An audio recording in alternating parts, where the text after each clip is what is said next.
ক্ষমতাসীন ছাত্র সংগঠন নিজেদের ইচ্ছে মতো তাদের ছোট ভাই বড় ভাইয়ের কাছে এই হলের সিটগুলো দেয়। এভাবেই গণরুম, গেস্ট রুম, এভাবেই রাজনৈতিক গোলাম বানানোর সংস্কৃতি তৈরি হয়। কিন্তু সে যদি এই আবাসিক সুবিধা সহ পায়, তার মানে এইটা বিশ্ববিদ্যালয়ের হলগুলোকে পুনরায় এই যে আদুভাই সংস্কৃতি চালু হবে।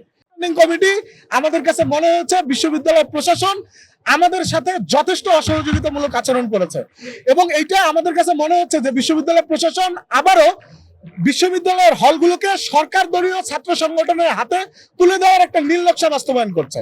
তারা যখন রিঅ্যাডমিশনের জন্য 2-3 বার করে, যখন অনার্সে ভর্তির জন্য যখন তারা 2-3 বার রিঅ্যাডমিশনের সুযোগ দিচ্ছে, মাস্টার্সে যখন একবার করে সুযোগ দিচ্ছে, এর মাধ্যমে তৈরি হচ্ছে যে একটা বিশ্ববিদ্যালয়ের শিক্ষার্থীরা তারা নিজেদের মতো করে কেউ মাস্টার্সের পরীক্ষা দিচ্ছে না, কেউ অনার্সে ইচ্ছা করে ফাইনাল ইয়ারের পরীক্ষা দিচ্ছে না, এর মাধ্যমে সে তার আবাসিক যে সুবিধা এটা বজায় রাখছে।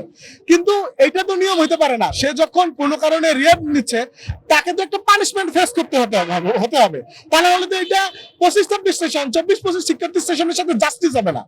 আমরা তো জাস্টিস নিশ্চিত করতে চাই যে সেখানে সে পুনরাবৃত্তি নিতেই পারে তার যে কোনো কারণে, কিন্তু সে যদি এই আবাসিক সুবিধা সহ পায়, তার মানে এইটা বিশ্ববিদ্যালয়ের হলগুলোকে পুনরায় এই যে আদুভাই সংস্কৃতি চালু হবে। আমরা বিশ্ববিদ্যালয় প্রশাসনের কাছে, হল প্রশাসনের কাছে এবং প্রভোস্ট স্ট্যান্ডিং কমিটির কাছে আমরা আমাদের দাবিগুলো যথাযথভাবে বারবার তুলে ধরেছি, কিন্তু তাদের এই অসহযোগিতা আমাদের কাছে এইটাই প্রতীয়মান করছে যে আবার না বিশ্ববিদ্যালয়গুলো ক্ষমতাসীন ছাত্র সংগঠনের দ্বারা নিয়ন্ত্রিত হয়।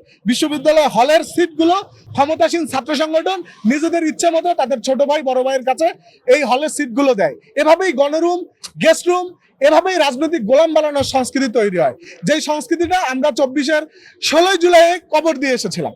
তো আমাদের শিক্ষার্থীদের যে রক্ত, আমাদের শিক্ষার্থীদের যে আকাঙ্ক্ষা যে বিশ্ববিদ্যালয় প্রশাসন, বিশ্ববিদ্যালয়ের সিস্টেম তাদেরকে জাস্টিস ইনশিওর করবে, প্রথম বর্ষের সিট নিশ্চিত করবে, এবং সেইটা না করার ব্যর্থতা এই বিশ্ববিদ্যালয় প্রশাসন এবং প্রভোস্ট স্ট্যান্ডিং কমিটিকে নিতে হবে।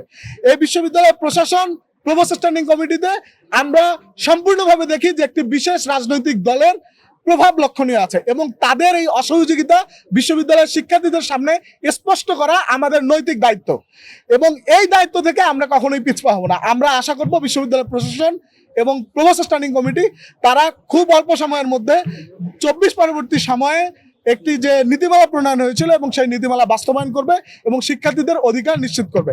আপনারা এতক্ষণ ধরে আমাদের এই সংবাদ সম্মেলন কভার করেছেন, এজন্য আপনাদের প্রতি আন্তরিক কৃতজ্ঞতা। আসসালামু আলাইকুম।